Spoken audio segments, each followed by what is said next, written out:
K skupini Hoffman v nadaljevanju oddaja Radioaktivno, Matjaž na drugi strani, zdravo. Živja. Je bilo v minulih tednih veliko tistih trenutkov oziroma momentov? Ja, odkar smo marca štartali s prvim singlom, so bili odzivi zelo pozitivni. Zdaj gruntamo prav v teh poletnih dneh, da bi posneli še akustično verzijo tistega momenta. Sicer pa nadaljujemo z ustvarjanjem singlov.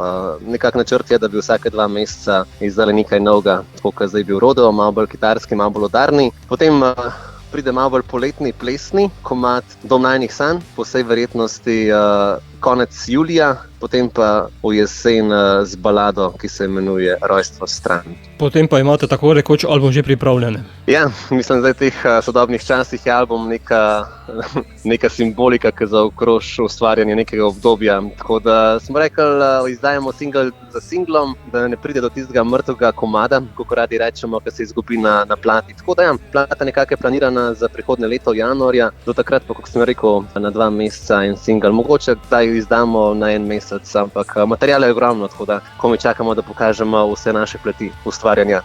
V novem singlu ste se ustavili na rodeu. Res je, ja, vsak v svojem življenju jaha svoj rodeo.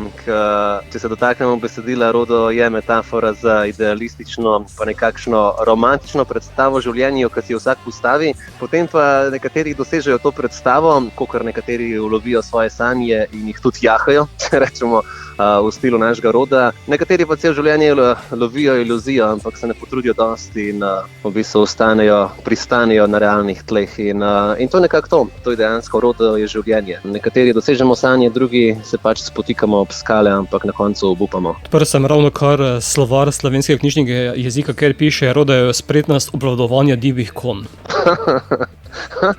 Ja, lahko tudi tako rečemo, ali pa spretnost obvladovanja kitarskih rifov, kaj zvem. Ampak ja, zanimivo. Ali pa spretnost obvladovanja življenjskih izzivov, če smo zdaj tle neki globoki, kar se tiče samega smisla pa vsebine komada. Lahko si razložimo na različne načine.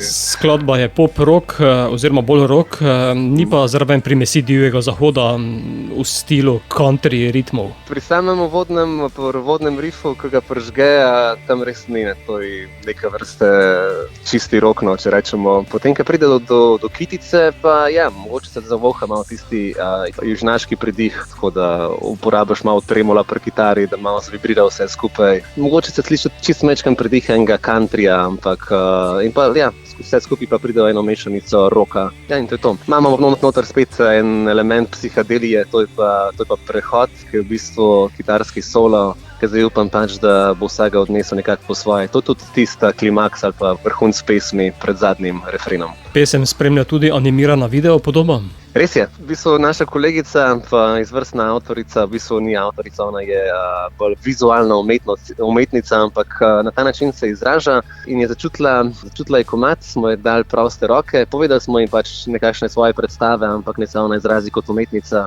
In tako dejansko z vsemi barvami, teksturami, z pač posnetki, ki jih je naredila, združila vse skupaj v eno tako, ja, mislim, umetnino, neko čarovnijo, ki se lepo poklapa za samo vsebino besedila in tudi pač z udarnostjo, s plesom. S plesom, no, v videospotu vidimo več elementov, ampak osrednja oseba je en gospodič, ki se dovolj v življenju vse in se prepusti pač divjemu rodu, divjemu življenju in tako na ta način tudi izrazi nepričakovane norosti. Tako je tudi povedala avtorica, da je tako začutila tale komad. Bova pa zato sedaj rodeo spustila tudi v eter, zato Matjaž osedljaj in nas popelji na divju ježo. Rodo, drugi single skupine Hoffman, uživajte, zajahajte ga na svoj način.